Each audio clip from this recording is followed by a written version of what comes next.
Bienvenue sur le ring, Rachid Boufous.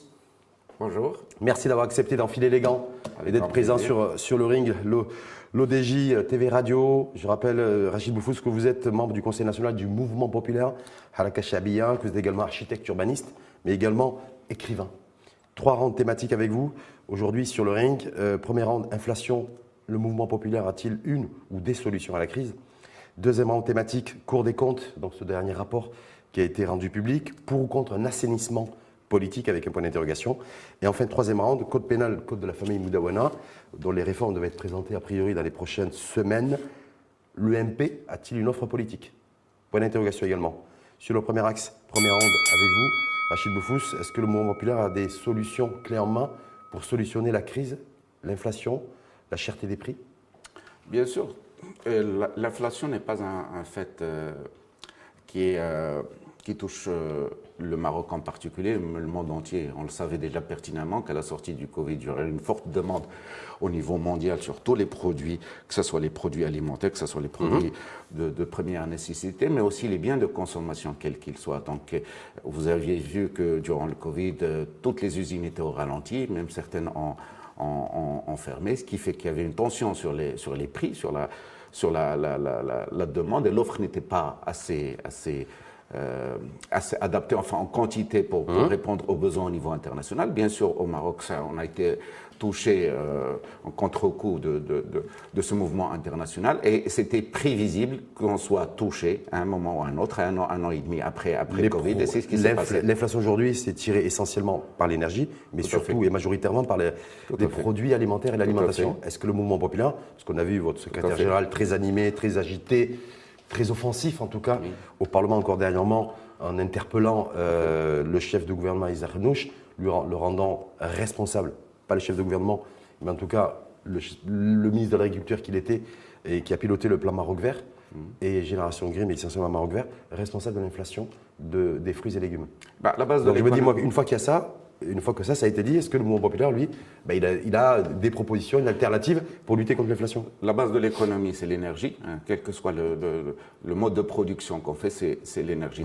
Plus, on est passé à un moment où au Maroc, il y avait la compensation des prix de l'énergie. Donc nous étions sur des prix abordables, et du jour au lendemain, ça a doublé. Donc automatiquement, le transport, la distribution et puis même les intrants, tout ça a augmenté, que ce soit au niveau local, que ce soit au niveau international, ce qui a produit automatiquement une inflation. Pour ce qui est de l'agriculture, encore une fois, c'est une inflation qui est un peu, disons... Est-ce que vous rendez responsable le chef de gouvernement, le RNI et le plan Maroc Vert de responsables de l'inflation aujourd'hui, des produits alimentaires et des fruits et légumes essentiellement? Je pense que le gouvernement aurait dû prévoir cette hausse. Elle était d'ailleurs prévisible, parce que, comme je vous ai dit, comme il y avait une forte tension sur les demandes à l'échelle internationale, donc normal que les produits alimentaires au Maroc qui étaient en majorité destinés à l'exportation soient très demandés par les marchés internationaux, ce qui fait qu'on n'a pas laissé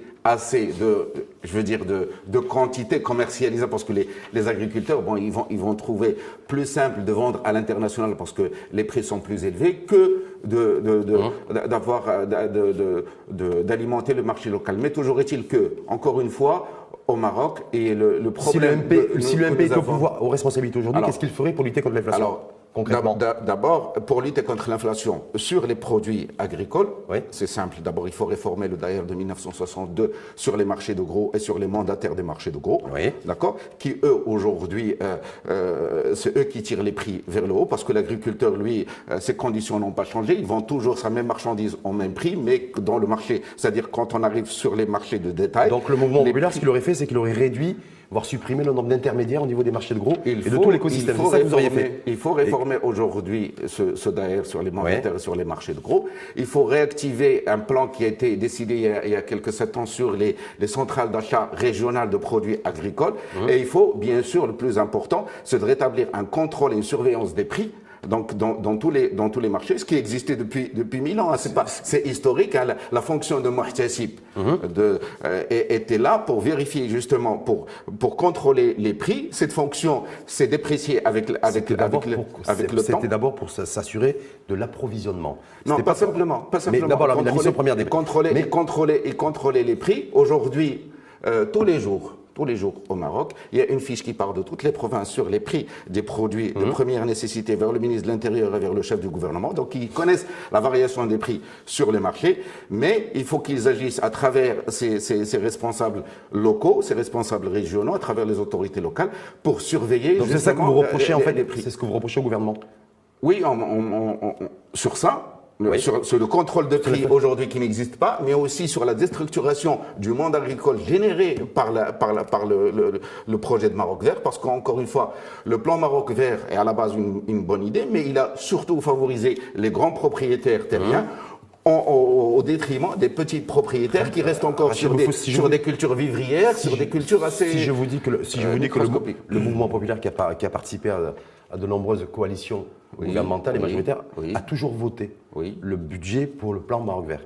Et valeur aujourd'hui, vous avez votre secrétaire général, c'est Mohamed Ouzine, et vous-même encore aujourd'hui, ici dans ce studio, l'ODJ TV Radio, qui critiquait Maroc Vert alors que vous avez voté le budget.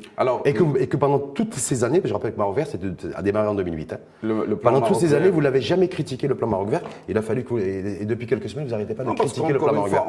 Et vous le rendez responsable de l'inflation. On critique un plan quand il arrive à maturité et quand on doit justement en tirer les conséquences. Aujourd'hui, on tire les conséquences du plan Maroc Vert et puis on voit qu'il n'a pas rempli entièrement ses objectifs. Il a rempli ses objectifs pour une part des grands propriétaires terriens, mais pas sur l'agriculteur. Que le plan Maroc Vert visait à augmenter les revenus, à améliorer la productivité, qui aujourd'hui n'est pas au rendez-vous. C'est la productivité, en tout cas, je ne sais pas, mais juste Rachid Boufouz sur le fait que le gouvernement, le chef de gouvernement, il n'y a pas très longtemps, il y a 2 semaines au Parlement, séance mensuelle orale consacrée à la cherté de la vie, a dit que l'année 2022 a été l'année la plus chaude et la plus caniculaire depuis 40 ans. Pas simplement au Maroc. En tout cas, il a parlé du Maroc et que ça, c'était un critère et un paramètre extrêmement important dans la flambée, l'inflation aussi des prix des fruits et légumes, il y a une réduction aussi des zones irriguées. Le changement climatique ne date pas d'aujourd'hui. On sait très bien qu'on est passé de 1000 mètres cubes par habitant par an au Maroc à moins de 500 mètres cubes par habitant. Donc nous sommes rentrés de plein fouet de plein pied dans le stress hydrique, alors que nous continuons, grâce à Maroc Vert, encore une fois, à exporter l'eau que nous n'avons plus à travers justement les fruits rouges, à travers les tomates. Est-ce qu'il doit y avoir un débat parce que tous les pays importent de l'eau, exportent de l'eau, exportent de l'eau, exportent de l'eau. Est-ce que c'est pas facile? Est-ce que ça a du sens politiquement de le critiquer ça? Des pays comme l'Espagne ont réduit justement les exportations de tomates. Par contre, nous avons été aujourd'hui, nous sommes l'un des plus gros exportateurs de tomates au monde. Donc et la tomate, c'est 3/4, c'est de l'eau, et de l'eau que nous n'avons plus.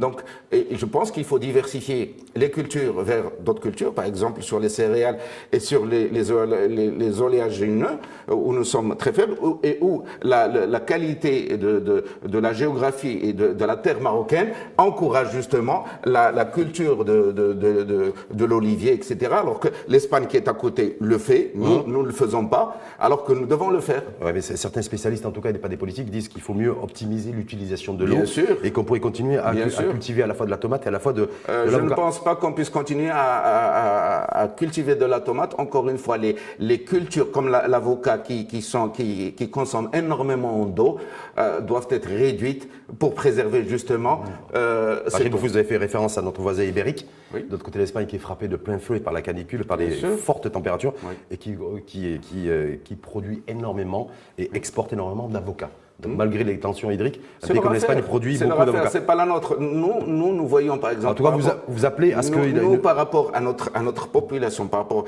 nous militons pour une stabilité des zones rurales, parce qu'encore une fois, si on continue à encourager justement ces cultures qui consomment beaucoup d'eau, on aura des gens qui ne vont plus trouver d'eau à boire, et puis ils vont migrer de toutes les façons vers les zones urbaines. On est à plus de 60% d'habitants en milieu urbain. On ne peut pas aujourd'hui faire fi de notre monde rural qui est vital pour le Maroc. Donc ça veut dire moins de tomates à produire, moins de tomates à exporter, moins de tomates à consommer pour les. Il y a d'autres cultures qu'il faut encourager, encore une fois, et des cultures pérennes et des cultures qui ne consomment pas beaucoup d'eau. Et on est dans un pays qui subit un stress hydrique. Il faut en prendre la conséquence. Il y a 2 ans, j'avais milité justement pour la réduction des fermes intensives de palmiers dattiers dans le sud marocain, parce que, encore une fois, ces fermes intensives, même si elles produisent des dattes, etc., elles épuisent les nappes phréatiques. Et nous avons des oasis aujourd'hui qui meurent à cause justement de la prolifération de ces fermes intensives dans le Tafilel. Juste en guise de conclusion, lorsque vous tenez effectivement le même discours, la même ligne politique et les mêmes éléments de langage que Si Mohamed Ouzine, et savez, moi je suis pas Isaac Nouch, mais ce qui a évalué Si Mohamed Ouzine au Parlement lorsqu'il s'est exprimé de la sorte en critiquant le plan Maroc Vert et le rendant responsable de l'inflation, c'est que le chef de gouvernement l'a taxé de populiste. Oui, parce qu'encore une fois, le chef du gouvernement, malheureusement, au lieu de répondre aux remarques pertinentes de notre secrétaire général, c'est Ouzine, qui voulait juste informer le public marocain sur les politiques publiques au Maroc, notamment il a menacé le chef de gouvernement de créer une commission d'enquête parlementaire pour faire une évaluation du plan Maroc Vert. On n'invective pas le Premier ministre, mais nous avons un devoir d'information, le Premier ministre est aussi dans ce même registre, un devoir d'information vis-à-vis du public et des citoyens marocains, et aussi des électeurs. Il ne faut pas oublier qu'il y a beaucoup de gens qui ont voté aussi pour lui, donc il a un devoir d'information, ce qu'il n'a pas aujourd'hui, ce qu'il ne fabrique, ce qu'il n'active pas. Et nous avons demandé la création de ces commissions d'enquête pour informer le citoyen sur le plan Maroc Vert et sur aussi la politique des hydrocarbures au Maroc. En tout cas, vous n'êtes pas suffisamment nombreux, donc il n'y aura pas de commission d'enquête parlementaire pour demander une évaluation express. Mais c'est déjà du plan Maroc Vert a priori. Ça a le mérite d'être posé sur la place publique, qu'on ait au moins un débat public sur ces questions stratégiques qui touchent à la vie au quotidien des Marocains. On remarque que le Premier ministre évite de répondre positivement à ces demandes.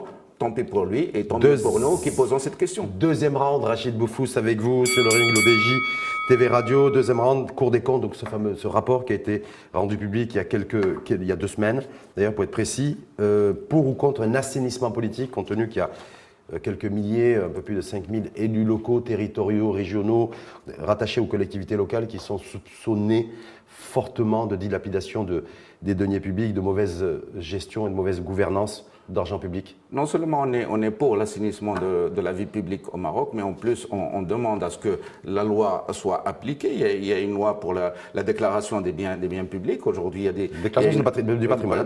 Du patrimoine. Il faut que les procureurs activent justement cette loi. Ils ont l'arsenal juridique pour le faire. Il faut le faire. Vous êtes pour un assainissement politique. Vous êtes pour que tout élu qui ait pris la main dans le sac avec des faits et des preuves à l'appui, pas simplement pour mauvaise gouvernance et mauvaise dépense de l'argent public. Pas simplement nous demandons à ce que même quand il y a des présomptions par rapport à ça, quand il y a des enquêtes qui sont ouvertes, etc., sur des soupçons de malversation, que les élus démissionnent ou qui restent en marge de leurs mandats électoraux, le temps d'assainir leur situation avec la justice et de revenir. Encore une fois, c'est une question de moralisation de la vie publique. Oui. On la demande nous-mêmes depuis plusieurs années. On remarque que le gouvernement aujourd'hui qui possède toutes les majorités dans tous les secteurs, c'est-à-dire que dans les régions, dans les conseils provinciaux, dans les communes, dans les villes, etc., et au Parlement aussi, donc ne fait rien pour faire adopter une loi sur la moralisation de la vie publique. Et devrait le faire d'ailleurs parce que, encore une fois, c'est une question de crédibilité, et ce qui empêche aujourd'hui les citoyens de venir en politique. Rachid Boufous, comment vous expliquez que M. Mohamed Ouzine, qui a été très avenant et qui a pris beaucoup la parole et qui s'est beaucoup exprimé ces derniers temps, ne se soit pas exprimé sur le rapport de la Cour des comptes qui a été dévoilé il y a 15 jours et qui met en perspective, en relief, que des milliers d'élus locaux chez nous sont soupçonnés de dépenses immorales d'argent public. Aucune déclaration de Si Mohamed Ouzine. Je ne sais pas ce qu'il a dans son agenda, peut-être qu'il va le faire dans les prochaines semaines. Ça va être un peu tard, non? Ça fait déjà 15 jours qu'il est sorti. Non, de toutes les façons, ce n'est pas quelque chose qui doit être fait à un moment précis. Ça viendra quand ça viendra, mais encore est-il que nous, dans le mouvement populaire, nous sommes totalement droits dans nos bottes. Nous sommes avec l'assainissement de la vie publique, nous sommes pour la moralisation de la vie publique et pour l'adoption de mesures, qu'elles soient donc réglementaires ou à travers des lois, pour que le citoyen, encore une fois, comme je l'ai dit et je le répète, puissent venir en politique parce que un pays ne se construit pas simplement comme cela, il se construit avec toutes les énergies et toutes donc les vous écartez pas le fait intentions. que vous écartez pas le fait que Mohamed Ouzine, même s'il a pris du retard pour s'exprimer sur le rapport de la Cour des comptes, il pourrait le faire dans les prochains jours. C'est pas un souci. Pourquoi vous prenez simplement Mohamed Ouzine comme objectif? Pourquoi le gouvernement lui-même ne s'est pas exprimé lui-même? Le gouvernement, je vous accorde. Qu'est-ce qui empêche aujourd'hui le Premier ministre de s'exprimer de manière officielle sur ces questions de moralisation de la vie publique? Simplement parce que vous êtes représentant du mouvement populaire, je rappelle, vous êtes membre du Conseil national du mouvement populaire, donc c'est pour ça que je interpelle là-dessus. Je suis un peu surpris. Parce que, effectivement, la moralisation de la vie publique, c'est une priorité du. Soyez surpris sur la réserve du Premier ministre qui ne s'est pas prononcé sur ces questions, ce qui est quand même étonnant, vu les derniers événements, vu les dernières affaires, etc. C'est quand même la moindre des choses, c'est que le gouvernement aurait dû s'exprimer et passer surtout à l'acte. Parce qu'encore une fois, parler pour parler, ça ne sert à rien. Il faut parler, il faut passer aux actes, il faut faire des lois, il faut assainir réellement la vie publique. Est-ce qu'on peut imaginer, j'ai dit imaginer, hein, bien sûr, j'aime bien parfois faire appel à mon imagination, qu'il y a des élus mouvement populaire qui figurent dans la liste des 5000 élus, 5021 d'ailleurs, pour être précis, qui sont épinglés, en tout cas qui sont dans les radars de la Cour des comptes, en matière de mauvaise dilapidation, mauvaise gestion des deniers publics. Est-ce qu'on peut imaginer que sur les 5000 élus, il y a également des élus du mouvement populaire? Je ne sais pas, encore une fois, la Cour des comptes a fait un rapport, elle sait mieux que quiconque qui n'a pas déclaré. Le ministère de l'Intérieur aussi le sait. Bah, s'ils veulent publier cette liste, ça serait bien. Vous serez favorable ou à ce qu'ils publient les noms et prénoms et les partis politiques, appartenance politique? Pour que chaque élu, chaque responsable politique se mette en face de ses responsabilités, parce qu'encore une fois, on ne rentre pas en politique pour faire fortune, on rentre en politique pour servir le pays et pour être aussi accepter un certain nombre de valeurs politiques. Parmi les plus importantes, c'est la probité et la sincérité. La sincérité dans les actes, la sincérité dans les paroles. Et la sincérité dans les actes, il y a un pan qui touche justement à la déclaration du patrimoine. Et c'est nécessaire, c'est obligatoire, c'est important que tous les élus respectent la loi. Il y a 30 000 élus au Maroc et un sixième aujourd'hui que vous me dites qui ne respectent pas la loi. L'État, à travers et la justice doivent agir pour faire respecter la loi qui est là, qui existe. Comment vous expliquez que le mouvement populaire ne soutient pas la démarche de l'USFP, l'Union socialiste des forces populaires, qui fait une proposition de loi sur l'enrichissement illicite? Je me suis renseigné, j'ai cherché, je me suis dit, est-ce que le mouvement populaire soutient l'USFP dans sa proposition de loi sur l'enrichissement illicite? Et je n'ai pas vu la signature du mouvement populaire. Tous les deux partis sont dans l'opposition. Nous n'avons pas fait de déclaration là-dessus, mais nous soutenons justement toutes les initiatives qui vont dans le sens d'une moralisation de la vie publique. Donc si cette proposition de loi, je pense qu'elle n'aura aucune chance de parvenir si elle n'est pas portée par le gouvernement. Encore une fois, c'est la majorité qui vote, mais nous sommes pour un assainissement de la vie publique et une moralisation de la vie publique. Mauvaise langue, ce que je ne suis pas forcément, dit, si le mouvement populaire n'a pas réagi à ce rapport de la Cour des comptes, c'est parce qu'il y a eu l'affaire Moubdir. C'est Mohamed Moubdir là, qui aujourd'hui est emprisonné là, depuis plusieurs semaines, et du coup, le MP s'est retrouvé dans une situation inconfortable pour s'exprimer sur le rapport de la Cour des comptes. Non, pas du tout. Qu'est-ce que vous répondez aux mauvaises langues qui disent ça? Nous n'avons aucun problème avec cette affaire. Le mouvement populaire a fait un communiqué dans ce sens. Aujourd'hui, nous laissons la justice travailler sereinement. Il ne faut pas oublier qu'il y a une présomption d'innocence. Quel que soit l'individu, quel que soit le citoyen, il a droit à cette présomption d'innocence. La justice doit travailler donc en toute sérénité et nous espérons en toute transparence. Et de toutes les façons, elle dira son mot et nous respecterons. Donc ça n'a rien à voir avec l'affaire Moubdir et son emprisonnement. Il n'y a pas que... Vous savez, cette histoire de moralisation de la vie publique, elle ne touche pas le mouvement populaire en particulier. Elle touche tous les partis politiques. Et encore une fois, il est temps que tous les partis politiques signent un gentleman agreement entre eux qui disent que toutes les personnes qui sont devant la justice ou qui ont des problèmes avec la justice devraient se mettre en marge des partis politiques et de l'action politique et publique pour aller régler d'abord leurs problèmes avec la justice et de revenir. Et c'est le cas d'ailleurs, je crois savoir, de Mohamed Moubdir. On passe au troisième round. Thématique, code pénal, Moudawana, code de la famille, réforme qui devrait être annoncée dans les prochains jours. C'est vrai. Wabi, un ministre en charge de la justice, il n'arrête pas de faire des sorties, y compris le week-end, en s'exprimant sur la réforme du code pénal, les enjeux du code de la famille. Vous avez vu ce chiffre qui est tombé dans la semaine, 800 divorces d'ailleurs par jour chez nous. Voilà, donc c'est beaucoup de choses.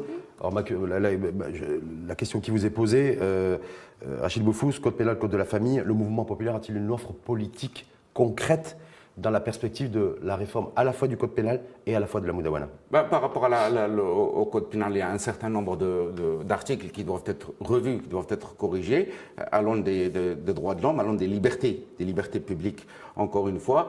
Et nous avons des positions assez claires sur ça. Il faut travailler sur les droits de l'homme, il faut travailler sur les libertés publiques des citoyens. On doit être un peu souple, laisser les citoyens un peu vivre. Hein, c'est-à-dire vivre leur sexualité, vivre comme ils l'entendent. C'est ça, pour être précis. Il y a l'article 490 par exemple sur le code pénal, criminalisant les relations sexuelles hors mariage. Quand il y a deux adultes consentants, l'État n'a rien à faire entre eux. Ils sont responsables devant la loi. Du moment qu'ils ne touchent pas aux libertés d'autrui, je pense qu'il faut les laisser tranquilles. Et voilà, la position politique du mouvement populaire, c'est quoi? C'est de dire de décriminaliser cet article D490. Ça ne sert à rien d'envoyer les gens en prison parce qu'ils sont partis ensemble. Ça ne sert à rien. Bien sûr, il faut respecter la moralité publique, il faut respecter les valeurs de notre religion. On n'est pas dans les pays nordiques, mais toujours est-il que il faut préserver et il faut permettre aux gens de vivre leur vie normale sans contrainte judiciaire ou policière. Donc la position du mouvement politique sur le code pénal, en tout cas sur l'article 490, oui, nous on est pour ça ne sert à rien d'emprisonner des personnes adultes consentantes qui ont des relations intimes. Ça ne sert à rien d'envoyer des gens en prison, vu déjà les prisons on est plus de 90 000 détenus aujourd'hui, et on sait très bien que même sur ces questions de droit et de liberté, ne semble que pour la liberté provisoire, encore avec des garanties apportées à la justice, comme il se fait dans les pays européens, parce que, encore une fois, plus de 40% des gens détenus n'ont rien à faire dans les prisons, parce qu'ils sont détenus provisoirement le temps qu'ils soient jugés, mais du moment qu'ils n'ont pas commis de crimes de sang, etc., je pense qu'ils n'ont rien à faire dans les prisons et doivent rester en dehors avec des garanties, peut-être avec des cautions, avec des bracelets électroniques, avec des choses. C'est d'actualité, apparemment, c'est sur le bureau du chef de gouvernement. C'est ce qu'il faudrait faire. Sur les peines alternatives. Moi, ce que je veux juste revenir, c'est sur la réforme du code pénal. Bon, si Wabi fait des sorties, effectivement, vous l'avez dit, même parfois abracadabrantes, hein, et il dit que c'est son parti qui va, ou le gouvernement, il va changer carrément l'histoire du Maroc, ce qui est complètement aberrant comme déclaration. Mais toujours est-il que il faut nettoyer le code pénal. Il faut permettre aussi aux juges de juger selon des lois claires. Je peux parler sur notre cas, nous, en tant qu'architectes urbanistes, les intervenants dans le bâtiment aujourd'hui, c'est ce que nous demandons à la justice, c'est pour déterminer l'activité, la responsabilité de chaque intervenant, que ce soit l'architecte, l'ingénieur, le maître d'ouvrage, l'entreprise dans un chantier. Aujourd'hui, on ramasse tout le monde et on met tout le monde en prison et on mélange les responsabilités. Je pense qu'il faut clarifier que ce soit dans notre domaine ou dans d'autres domaines. Et ça suppose un vrai travail législatif au Parlement et ça revient, encore une fois, à la compétence des parlementaires de le faire. Rachid Boufous, il y a, concernant la perspective d'une réforme de fond, en tout cas, de la Moudawana, dernière réforme, je le rappelle, en date de 2004, donc ça fait quand même 18-19 ans, sur ce fameux sujet aussi. Alors, je pense que la femme Haraki, d'ailleurs, est engagée aussi là-dessus, sur égalité ou pas en matière d'héritage entre les hommes et les femmes. Est-ce que le MP a une position tranchée là-dessus? Vous savez, cette question d'héritage, je le reviens parce que, encore une fois, c'est un faux débat. Il y a un conseil supérieur des ulama dans lequel il y a des personnalités très doctes dans ce domaine. On leur laisse sous la supervision du commandeur des croyants de légiférer sur ces questions. Toujours est-il qu'il y a des problèmes sociaux, il y a des problèmes aujourd'hui liés à l'héritage, liés à la condition des femmes, liés au fait qu'aujourd'hui les femmes ne sont pas tutrices de leurs enfants, elles ne peuvent pas aujourd'hui donner leur nom à leurs enfants, ne peuvent pas se remarier quand elles ont des enfants en bas âge, elles peuvent se remarier, mais la garde de leurs enfants leur est soustraite et confiée aux enfants. C'est ce que prévoit la loi. Ce que je dis, c'est que l'éducation des enfants, ce sont les femmes qui le font. Sur l'héritage, égalité, équité, est-ce que le mouvement populaire a tranché là-dessus, a une position ferme ou pas? Nous sommes pour l'ijtihad, nous sommes pour une évolution justement de ce statut, pour permettre à tout un chacun d'avoir ses droits à un moment où la femme travaille, ce n'est plus la condition, la femme a évolué dans sa condition sociale du premier temps du prophète. Donc vous êtes favorable. Vous êtes favorable. Alors, on est favorable pour une refonte de ce texte, une évolution de ce texte, maintenant, sans qu'il y ait, encore une fois, remise en cause de certains principes. Rééquilibrage ou pas? En fait, il faut faire une nouvelle lecture des lois, enfin des préceptes islamiques dans un sens où, comme l'a dit le prophète et même le Coran, de donner plus de droits aux femmes. D'accord? Pour qu'il y ait une égalité entre les sexes dans le travail, d'accord? Ce qui est important. C'est sur ces questions-là de droit d'accès au travail, d'égalité dans la rémunération. D'autonomisation, en fait. Vous êtes sur l'autonomisation des femmes. Bien sûr, parce qu'encore une fois, ce qu'on ne sait moins, c'est que les femmes sont de vrais chefs de famille. Et ce sont elles qui, vraiment, c'est sur lesquelles qu'est basée la stabilité de notre pays, au fait. Autre sujet, autre enjeu pour les mouvements militantes féministes et grosse attente aussi. Alors, c'est intéressant de connaître la position politique du mouvement populaire sur le mariage des mineurs. On sait qu'il y a les dérogations, entre 12, 13, 14, 15 000, 17 000 dérogations qui sont octroyées par des juges sur l'ensemble du territoire tous les ans. Oui. Est-ce que le mouvement populaire a une position claire, tranchée sur pour ou contre le mariage des mineurs et pour ou contre les dérogations qui sont attribuées? Bien que traditionnellement, le mouvement populaire représente tout l'arrière-pays rural, etc., où ces pratiques sont le plus développées, sont développées. Toujours est-il que nous sommes contre le mariage des mineurs. Nous sommes contre l'octroi des dérogations aux juges pour qu'ils permettent justement ce mariage des mineurs, parce qu'encore une fois, nous avons signé des conventions internationales. Nous, au Maroc, nous avons des associations de protection des mineurs et des enfants, et nous faisons tout pour la protection des jeunes, des mineurs, contre tous les abus d'aucune sorte. Et le mariage de mineurs est un abus aujourd'hui. Vous êtes contre le mariage des mineurs et contre les dérogations qui sont attribuées par des juges pour autoriser les mariages des mineurs? Parce qu'elles ne sont pas, encore une fois, je vous pose la question parce qu'elles ne sont pas justifiées, encore une fois, les dérogations. Comment peut-on encore, au XXIe siècle, comprendre que des enfants de 12-13 ans se marient et créent des ménages alors qu'ils sont encore dans leur tendre jeunesse? C'est impensable. Driss Intissi, vous connaissez? Président du groupe parlementaire au Mouvement populaire à la Première Chambre? Oui. Vous pensez la même chose? Vous êtes aligné idéologiquement avec lui? Oui, de toute façon, s'il exprime je vous dis ça parce qu'il a émis des réserves, lui, sur les dérogations attribuées par des juges, considérant que une femme dans le monde rural n'est pas une femme dans le monde urbain. C'est-à-dire une mineure de 14-15 ans dans le monde rural, ce n'est pas une jeune fille de 15-16 ans dans le monde urbain. Et que donc du coup les dérogations Cela ne justifie pas aujourd'hui qu'une fille de 15-16 ans puisse se marier alors qu'elle est juridiquement mineure, parce qu'encore une fois, on met en danger la vie même de cette mineure. Imaginez que quand elle tombe enceinte, etc., qu'elle n'arrive pas à accoucher, qu'elle même décède parce que le corps n'est pas encore formé. C'est malheureusement arrivé d'ailleurs. C'est arrivé à plusieurs occasions, et je pense qu'il faut trouver d'autres solutions pour justement permettre aux jeunes, et encore une fois, pourquoi dans le monde rural on se marie assez tôt? Parce qu'il y a un problème d'information justement de ces jeunes, dans l'urbain aussi. C'est peut-être les conditions sociales qui sont différentes aussi.